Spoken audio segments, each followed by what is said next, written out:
bonjour à tous, bienvenue dans la chronique de novembre. Bonjour Marie-Pierre. Bonjour. Alors aujourd'hui, on va parler de la loi du RVER, un acronyme qui ressemble drôlement au REER. C'est pour le régime volontaire épargne-retraite. Alors Marie-Pierre, est-ce que toutes les entreprises doivent se conformer d'ici le 31 décembre à la loi du RVER? Oui, en fait, là, on arrive bientôt près de la date fatidique et les gens nous posent la question, est-ce que ça s'adresse à moi? Donc, le 31 décembre 2016, c'est 20 employés et plus. Ces entreprises-là doivent offrir un régime d'épargne-retraite à leurs employés. La photo est prise au 30 juin 2016. Alors, on regarde l'entreprise, est-ce qu'elle avait 20 employés à son actif? Si c'est le cas, eh bien, il faut l'offrir. Et là, on parle d'employés temps plein, occasionnel, temps partiel. Ça inclut les congés de maternité et les employés qui sont à contrat. Alors, il y a beaucoup d'entreprises qui sont visées, c'est important de le savoir. Si on prend une entreprise, par exemple, en construction, qui compte 25 employés et qui en a une grande majorité qui sont couverts sous le régime de la construction, en fait, l'employeur doit offrir un régime d'épargne-retraite pour ses employés de bureau, par exemple, qui ne seraient pas couverts sous le régime de la construction. Wow, ça fait beaucoup de notions, hein? Ça fait beaucoup Oui.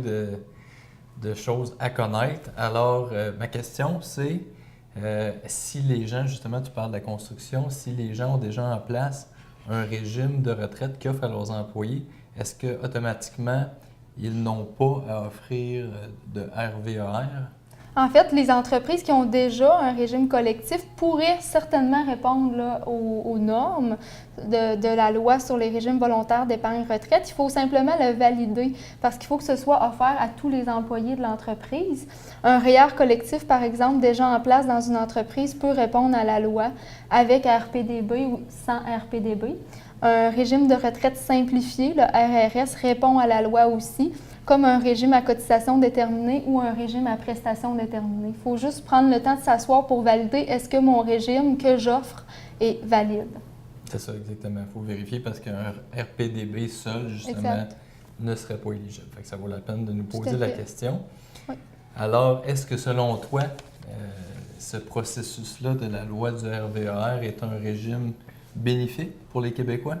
Bien oui, si on regarde Statistique Canada, une personne sur deux n'a pas accès à un régime de retraite de par son employeur. C'est énorme. Si on pense qu'on va peut-être passer 20 à 30 ans à la retraite, ça prend beaucoup de liquidité pour passer à travers cette période-là. Il faut que les gens le planifient. Et le constat, c'est que s'il n'y a pas un régime en place chez votre employeur, eh bien les gens ne sont pas portés d'office à planifier leur retraite. Donc, c'est pour ça que la loi a été implantée pour inciter les gens à faire de l'épargne, comme on a vu avec le CELI, le compte d'épargne libre d'impôt. C'était pour essayer de mousser les gens à cotiser puis à épargner. Alors, il faut le voir positivement. Oui. Puis que ce soit un RVER, un REER collectif ou un RRS, en autant qu'il y a un régime en place pour inciter les gens à faire de l'épargne. Oui, c'est ça exactement. Fait que la loi du RVER ne stipule pas nécessairement qu'on doit mettre en place un RVER.